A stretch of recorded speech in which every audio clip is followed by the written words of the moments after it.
మన ఇన్ఫ్లుయెన్సర్స్ తరపున ఇప్పుడు మనం రిలీజ్కి ఎట్లా స్ట్రెస్, మొన్న చాలామందితో మాట్లాడుతుండే, మనం రిలీజ్కి ఎట్లా ఫీల్ అవుతామో, సినిమా మంచిగా ఆడాలి, మంచిగా ఆడకపోతే మనకు ఎనర్జీ పోతుంది కొన్ని రోజులు. వాళ్ళకు మనకి ఇయర్లీ 1-2 ఉంటే వాళ్ళు రోజు ఒక రీల్ పెడుతుంటారు, రోజు ఒక వీడియో పెడుతుంటారు, ఆర్ వీక్లీ పెడుతుంటారు. పెట్టిన ప్రతిసారి వాళ్ళకి ఆ రీల్ ఎంత రీచ్ అయింది, ఎంతమంది చూశారు, ఎన్ని లైక్లు వచ్చాయి, వీటి మీద చాలా స్ట్రెస్ పడుతుంటారు. మళ్ళీ మనకు క్రిటిసిజం వచ్చినట్టు వాళ్ళకి క్రిటిసిజం వస్తుంటుంది. సో నన్ను అడుగుతున్నారు, మీరు ఎలా డీల్ చేస్తారు ఈ క్రిటిసిజంతో? మనకు సినిమా నడవనప్పుడు ఇష్టం వచ్చినట్టు అందరు మాట్లాడుతుంటారు, అది పార్ట్ ఆఫ్ లైఫ్. వాళ్ళకి ఇంకా మీరు వచ్చినప్పుడు ఇది ఇంకోటి, మీరు వచ్చినప్పుడు ఇట్లా సోషల్ మీడియా ఇలాంటివి లేవు. అప్పుడు క్రిటిసిజం, ఈరోజు క్రిటిసిజం, ట్రోలింగ్ ఇవన్నీ ఇట్లా అంటుంటాం. ఆ రోజు మీకేముండేవి ఆ టైంలో, అండ్ దాన్ని మీరు ఎలా డీల్ చేసేవారు? విజయ్, దీనికి కూడా నాకు జరిగిన ఒక సంఘటన చెప్తాను. గ్రోయింగ్ స్టేజ్లో, సరిగ్గా మీరు అందరూ వినాలి, గ్రోయింగ్ స్టేజ్లో మనం చాలా వల్నరబుల్గా ఉంటాం, బిక్కుమంటూ ఉంటాం, రాణిస్తామా రాణించమా అనే సమయంలో.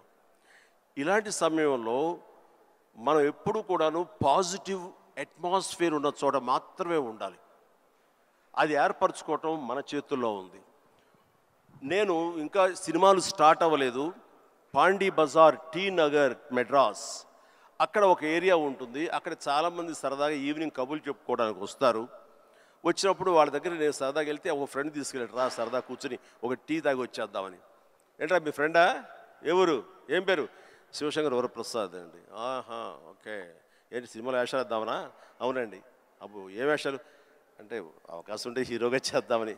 రే ఇట్లారా, వీడు ఎంత అందంగా ఉన్నాడు చూడు, వాడు ఫోక్లోర్ ఫేస్, ఎంత చక్కటి ముక్కు ఎక్కువ, వాడికే దిక్కుద్ది వాడు లేదు, ఈయన హీరో అయిపోతాడట. అరే బాబు, మేమంతా అదే పరిస్థితి రా, చాలే అన్నాడు. ఎందుకు హుషారుగా వెళ్ళిన వాడిని తిరిగి ఎంతో నిస్సారంగా డల్ అయిపోయి రూమ్కి వచ్చాను. వచ్చిన వాడిని ఎందుకు వెళ్ళానా అక్కడికి అని, నేను ఏ వ్యక్తిత్వ వికాస్ పుస్తకాలు చదవలేదు, ఏ గురువులు లేరు, ఏ సద్గురువులు లేరు, నాకు ఎవ్వరూ లేరు.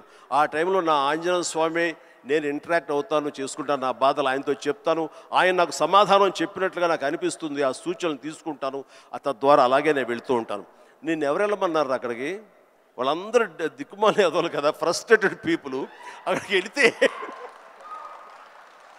వెళితే నీకు ఉత్సాహం వచ్చేస్తుంది అనుకుంటావా? మన ఇద్దరం కూర్చున్నాం కదా, మన ఇద్దరు సరదాగా మాట్లాడుకుంటున్నాం కదా, నేను ఎంకరేజ్ చేస్తున్నాను కదా, ఎవడెళ్ళమన్నాడు రా అని. అవును స్వామి, తప్పైపోయింది, నేను వెళ్ళకూడదు, చిచ్చి చాలదు. ఆ క్షణం నుంచి, ఇది I'm talking about 1977 somewhere mid, ఆ రోజు నుంచి మళ్ళీ పాండీ బజార్ వైపు నేను వెళ్ళలేదు. మనం నెగిటివిటీ ఉన్న చోటకు వెళితే, మనం కన్సాలిడేట్ అవుతాం, వెళితే కనుక మనం షార్టర్ అయిపోతాం. దీనికి బెస్ట్ ఎగ్జాంపుల్ అందరికీ తెలిసేలాగా చెప్పండి విజయ్, మనం స్లాబ్ వేస్తే ఆ రోజు వర్షం పడకూడదని అందరం కోరుకుంటాం, చాలామంది తెలుసు.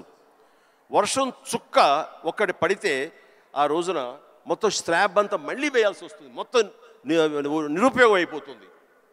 బట్ ఆరిన తర్వాత 2 days అయిన తర్వాత అదే నీరు క్యూరింగ్ కోసంగా మళ్ళీ వాడుకుంటుంటారు.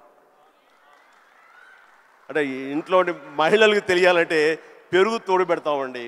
ఆ పెరుగు తోడుకున్న సమయంలో ఒక చిన్న నిమ్మకాయ ఇంత ఉప్పు పడింది అనుకోండి, మొత్తం విరిగిపోతుంది. అదే తోడుకున్న తర్వాత అదే ఉప్పు, అదే నిమ్మకాయ పిండుకుంటే ఆ రుచే వేరు. నేను అలా అనుకుని నాకున్న ప్రతికూలాలని నా అనుకూలంగా నేను మార్చుకోవడం మూలంగా నాకు ఇంత మానసిక ధైర్యం వచ్చింది.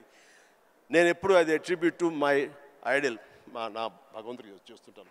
ఈరోజు చాలామంది అనొచ్చు, లేకపోతే నేను నమ్ముతాను దాన్ని, దేవుడు అనేవాడు లేడు, దేవుడు అనేవాడు nothing but inner consciousness. But అది చిన్నపిల్లలకి చెప్పకూడదు, చిన్నపిల్లలకి చెప్తే కన్ఫ్యూజ్ అయిపోతారు. సో భగవంతుడు ఉన్నాడనే నమ్మండి, భగవంతుడి ఇంటరాక్ట్ అవ్వండి. ఇవన్నీ కూడా లేటెస్ట్ స్టేజ్లో ఇవి నాతో నేను సంభాషించుకోవడం తర్వాత తెలుస్తుంది. బట్ ఎస్, దట్ హౌ నన్ను నేను మార్చుకుంటూ మలుచుకుంటూ ఈ స్టేజ్కి వచ్చాను. ఇప్పుడు ఒక